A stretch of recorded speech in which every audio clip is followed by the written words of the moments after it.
हा बारेकडं. आता आपण काय शिकायचं आहे? विस्तारित रूप. काय शिकायचं आहे? विस्तारित रूप. तर पहिल्यांदा मी एक तुम्हाला या ठिकाणी करून दाखवतो. हा, हे किती आहेत?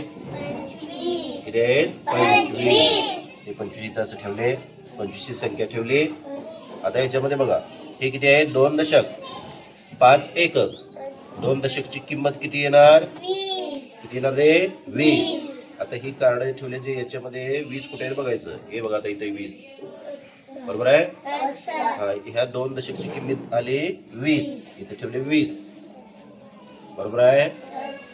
हा, आता हे किती आहेत? 5 एकक आहेत, 5 सुट्टे आहेत. मग याच्यामध्ये आता 5 सुट्टे कुठे आहेत बघायचं.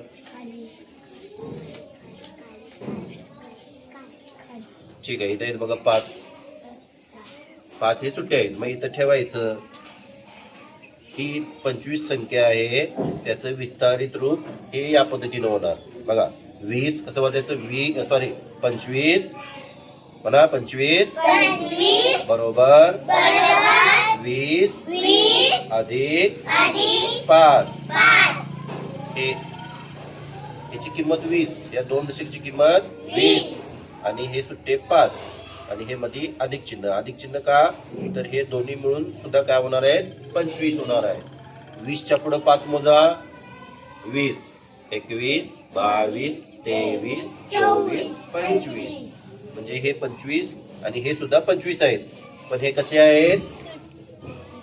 वेगवेगळे केलेले आहेत, म्हणजे विस्तारित रूप केलेलं आहे. दशकची किंमत वेगळी आणि एककची किंमत वेगळी केलेली आहे. लक्षात?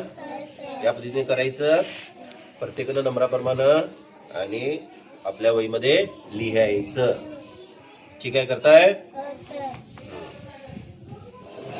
आता हे काढायचं बाजूला.